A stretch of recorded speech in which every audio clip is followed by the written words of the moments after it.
আসসালামু আলাইকুম ওয়া রাহমাতুল্লাহি ওয়া বারাকাতুহু। সম্মানিত দর্শক ভাই এবং বাবাজিরা, সকলকে জাইফা এগ্রো ফার্ম হতে সকলকে স্বাগত জানাই। আজকের ভিডিওটা আমরা শুরু করছি অত্যন্ত ইউনিক একটা বিষয়ে, সেটি হচ্ছে আপনার পরিবেশ। দেখা যায় যে আমরা যখন কোনো ভাই এবং বন্ধুরা গাড়ল কেনেন, ভেড়া কেনেন, তখন পাড়া প্রতিবেশী বিভিন্ন রকম ভাবে বিভিন্ন উপদেশ, বিভিন্ন রকম কথাবার্তা বলতে থাকে যে এত কষ্টের কাজ কেউ করে নাকি, সারাদিন খাটনি, এত কষ্টের কাজ মোটেও করা ঠিক নয়। তো ভাই, এমন কথা সবারই কিন্তু টুকটাক বলে। তো সেই ক্ষেত্রে কি হবে যে আপনি এটা লক্ষ্য করে দেখবেন, যে সকল প্রতিবেশী আপনাকে এই কথাগুলো বলে, তারা যখন আপনার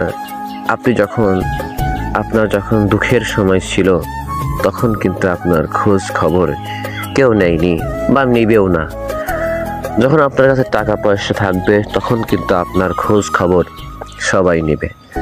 তাই এই যে বিষয়টি, পাড়া প্রতিবেশী কি বলবে সেটা নিয়ে মাথা না ঘামিয়ে আপনি যে লক্ষ্যের দিকে ছুটছেন, সেই দিকেই পূর্ণ শক্তি দিয়ে ছোটা দরকার।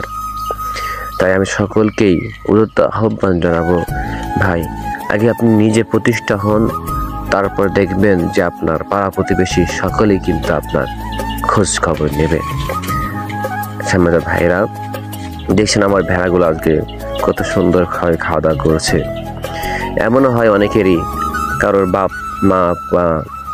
মা বা বাড়ির অন্য সদস্যগণ অনেকেই কিন্তু প্রথম পর্যায়ে মেনে নিতে চায় না যে এত কষ্টের কাজ করতে হবে না।